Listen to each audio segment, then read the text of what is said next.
Bonjour à tous et à tous, nous sommes deux, Nguyễn Mai Anh et Nguyễn Thị Phương Thảo, étudiants en français à l'Université de langue et d'études internationales. Aujourd'hui, nous vous présentons les stéréotypes du Vietnam et des Vietnamiennes. D'abord, c'est quoi le stéréotype? On voit la définition suivante. Le stéréotype peut être défini comme un ensemble de traits censés caractériser ou typifier un groupe dans son aspect physique et mental et dans son comportement.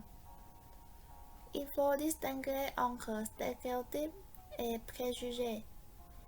Le stéréotype peut se composer du positif ou négatif ou neutre, tandis que les préjugés sont personnels et négatifs également. Dans cette vidéo, nous voudrions donner les stéréotypes des régions différentes au Vietnam. Plus précisément, les stéréotypes des sudistes contre les gens du nord et du centre. Ce sont les stéréotypes que nous lisons dans un article sur Facebook et ici nous en parlons. On va commencer avec le premier stéréotype. Dans l'article, la grand-mère de l'auteur indique que les personnes du Nord sauvent la face et ne sont pas enthousiastes. Alors, est-ce que c'est vrai ou pas? Nous aimerions donner les raisons suivantes. Premièrement, la terre du Nord et du Centre n'est pas aussi riche et fertile que celle du Sud. Pendant le Sud, où la terre est fertile avec des produits riches, les sudistes boivent souvent, deviennent parfois insouciants, ont peu de but pour s'enrichir moins, s'inquiéter ou accumuler des richesses comme d'autres régions. Donc, dans leur esprit, les gens du Nord et du Centre sont de mauvaise humeur.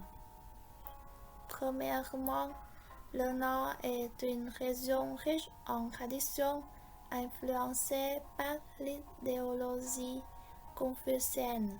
Donc, les gens sont plus patriarcaux, plus stricts, plus sérieux et respectueux. Donc, les gens du Nord sont relativement informels, polis, bien informés. Ils valorisent leur dignité devant les autres. Par conséquent, dans l'histoire de la grand-mère du personnage Je, sa connaissance du Nord voulait sauver la face quand l'arrivée des invités.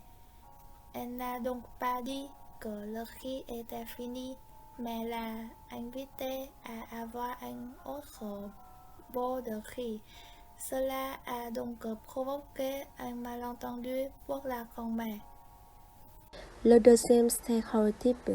Nous ne pouvons certainement pas oublier l'événement chaud de sport national ce mois-ci. Le fait que Hoàng Thịnh ait poussé le ballon pour casser la jambe de Hùng Dũng et par conséquent Hùng Dũng a dû subir une intervention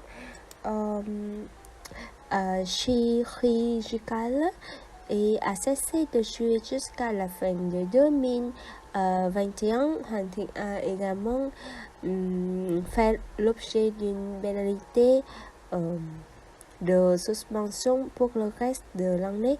Ainsi, on peut voir que l'incident a été causé par une inadvertance entre les deux côtés. Il convient de mentionner ici que Hoàng Thịnh, un joueur de Nghệ An, n'est pas seulement critiqué pour son jeu injuste, mais les antécédents du joueur ont également été critiqués, en particulier de la communauté en ligne. Les gens ont à nouveau l'occasion de parler des gens de Nghệ An, attribuant la nature persévère au fait de venir de cette terre. Et puis, les gens ici ont toujours de mauvaises actions, apportant des inconvénients aux autres. On voit que les gens de Nghệ An sont blâmés pour de mauvaises choses. toutes les comparaisons des qualités humaines vivent dans chacun d'entre nous sont mauvaises. Donc, pour réduire les stéréotypes entre les gens, il faut s'installer, se comporter correctement et civiliser, respecter les différences d'ensemble, ouvrez, accepter et familiarisez-vous avec les différences culturelles sur les pensées de chaque région. Apprenez à comprendre pourquoi il existe la différence et pour plus d'empathie. Par exemple, dans le programme de bénévolat, prouve que le rédacteur en chef et le conférencier de région Nord-Sud travaillent ensemble pour avec les cœurs le plus insouciant et le plus enthousiaste. Oui. Qui sommes-nous ou sommes-nous? Ça ne fait rien. Il est important que vos cœurs soient assez grands pour partager, harmoniser et soutenir les autres si malheureusement ils sont plus faibles que vous. Qu'avez-vous fait pour changer la situation? Vivons au milieu d'un monde développé et inclusif. Nous gardons la tête haute et faisons un pas en avant. Ne le faites pas à cause de l'idée de discrimination régionale. Ne vous transformez pas en une personne grossière et en retard.